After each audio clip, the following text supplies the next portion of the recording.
ஆண்டவரின் அருள்வாக்கு நம்முடைய வாழ்வின் செல்வாக்கு. இயேசுவில் பிரியமுள்ள சகோதர சகோதரிகளே, என்னுடைய இறை வார்த்தையானது ஆண்டவர் இயேசு கிறிஸ்து ஒரு பார்வை அற்றவனுக்கு ஒரு பார்வை கொடுப்பதை நாம் பார்க்கின்றோம். இன்றைய நற்செய்தியிலே இன்றைய முதல் வாசகத்திலே நாம் பார்க்கின்ற போது உயிருள்ள கல்லாகிய அவரை அணுகுங்கள் என்று பேதுரு மிகவும் அழகாக சொல்லுவதை பார்க்கின்றோம்.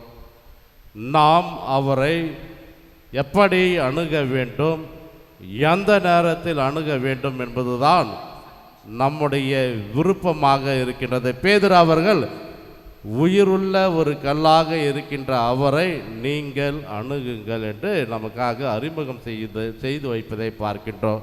பிரியமுள்ள அன்பு இறை மக்களே, மனிதரால் உதறி தள்ளப்பட்டதாயினும் கடவுளால் தேர்ந்தெடுக்கப்பட்ட அந்த உயர் மதிப்புள்ள கல் தான் இயேசுவாக திகழ்கின்றார். நம் உதரை தள்ளி விடுகின்றோம்.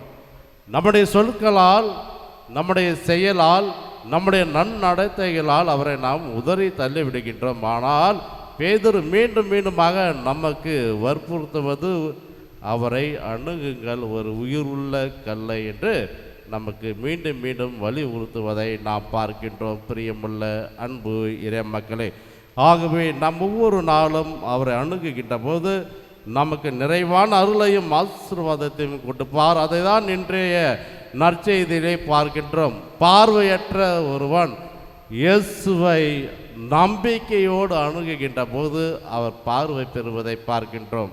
பிரியமுள்ள அன்பு இறை மக்களே, இயேசு எருசலேமிலிருந்து எரிகோவுக்கு சென்று எரிகோவை விட்டு வெளியில் சென்றுகிற நேரத்தில் நடைபெறுகின்ற ஒரு நிகழ்வு தான். இயேசுவும் அவருடைய சீடரும் எரிகோவுக்கு வந்தனர். அவர்களும் திரளான மக்கள் கூட்டமும் எரிகோவை விட்டு வெளியே சென்ற போது ஆல்மோஸ்ட் எரிகோவை விட்டு வெளியில் கிளம்புறாங்க. அப்போ பிச்சைக்காரங்களாம் எப்போ வெளியில் தான் இருப்பாங்க, ஊருக்கு ஒதுக்குப்புறமாக இருப்பார்கள். அவ்வாறாக இருக்கின்ற போது எருசலேமிலிருந்து எரிகோவுக்கு கிட்டத்தட்ட ஒரு 15 கிலோமீட்டர் பகுதியாக இருக்கும். ஆனால் இந்த எரிகோவானது ஒரு வணிகம் நடைபெறுகின்ற ஒரு பகுதியாக இருக்கின்றது. மக்கள் அதிகமாக கூடுகின்ற ஒரு பகுதி. யார் எங்கே எது பேசினாலும் காதுக்கு கேட்காது. ஆனால் அங்கு பார்வையற்றவர் அங்கு அமர்ந்திருப்பதை பார்க்கின்றோம். அவர் இயேசுதான் அங்கு செல்கின்றார் என்று கேள்விப்படுகின்றார். காது வழி செய்துதான் அவருக்கு வருகின்றது. பார்வையற்ற பர்த்திமேயுவுக்கு இயேசு அங்கு இருப்பது மக்கள் சொல்லிதான் அவருக்கு தெரிகின்றது. இயேசு அங்கு இருக்கின்றார் என்று அவருடைய காதுக்கு செய்தியானது எட்டுகின்றது. அதன் பிறகுதான் முதல் முறையாக இந்த பர்த்திமேயு என்பவர்தான் இந்த மார்க்கு நற்செய்தியிலே தாவீதின் மகனே என்கின்ற ஒரு வார்த்தையை பயன்படுத்துவதை நாம் பார்க்கின்றோம். தாவீதின் மகனே, என் மீது இரங்கும் என்று உரக்க கத்துகின்றார். பிரியமுள்ள அன்பு இறை மக்களை, இவ்வாறாக கத்துகின்ற போது மக்களாக நாம் எவ்வாறெல்லாம் நாம் நம்முடைய அழுத்தத்தை கொடுப்போம். சத்தம் போடாதையா, பேசாதையா என்றெல்லாம் அவருக்கு நிறைய எதிர்ப்பு வந்தது. புற அழுத்தமானது இந்த பார்வையற்ற பர்த்திமேயுவுக்கு வந்தது. இருந்தாலும் அந்த புற அழுத்தத்தையும் பொருட்படுத்தாமல் அந்த பார்வை அற்றவன் எவ்வாறு இந்த முதல் வாசகத்திலே பார்க்கின்ற போது ஒரு உயிருள்ள கல்லாகியே இருக்கின்ற அந்த ஆண்டவரை அணுகுகள் என்றாரே, அதே போன்ற உயிருள்ள அந்த இயேசுவை பார்த்து கத்துகின்றான், உரக்க கத்துகின்றான். தாவீதின் மகனை, இயேசுவை என் மீது இறங்கும் என்று. அதன் பிறகுதான் இயேசு ஆள் அனுப்பி வர சொல்லுகின்றார். இயேசுவிடம் சென்றவுடன் நான் உனக்கு என்ன செய்ய வேண்டும், நான் உனக்கு என்ன செய்ய வேண்டும் என்றவுடனே இந்த பர்த்திமேயு மிகவும் அழகாக ஒரு வார்த்தையை சொல்லுகின்றார், மீண்டும் பார்வை பெற வேண்டும். இந்த மீண்டும் என்கின்ற வார்த்தை மிகவும் முக்கியமான வார்த்தை. ஏன் என்று பார்க்கையிலே இவன் ஏற்கனவே பார்வை உள்ளவனாக இருந்திருக்கின்றான். ஆக மீண்டும் என்று சொல்லுகின்ற போது நான் ஏற்கனவே பார்வை உள்ளவனாக இருந்திருக்கலாம். ஆகவே மீண்டும் என்கின்ற போது திரும்ப நான் பார்வை பெற வேண்டும். Again I want to get to the sight. இவன் சொல்லியிருக்கலாம் நான் பார்வை பெற வேண்டும் என்று. ஆனால் இவன் பயன்படுத்துகின்ற வார்த்தை மீண்டும் பார்வை பெற வேண்டும், நான் மீண்டும் மனம் திரும்ப வேண்டும், நான் மீண்டும் சந்தோஷமான ஒரு வாழ்க்கை நடத்த வேண்டும், மீண்டும் என்னுடைய குடும்பத்தில் எனக்கு மகிழ்ச்சி கிடைக்க வேண்டும். ஆகவே இவ்வாறாக மீண்டும் நான் பார்வை பெற வேண்டும் என்று தன்னுடைய கோரிக்கையை இயேசுவிடம் வைக்கின்றான் இந்த பர்த்திமேயு. அப்போது தான் இயேசு சொல்லுகின்றார், உன்னுடைய நம்பிக்கை உன்னை நலமாக்கிற்று.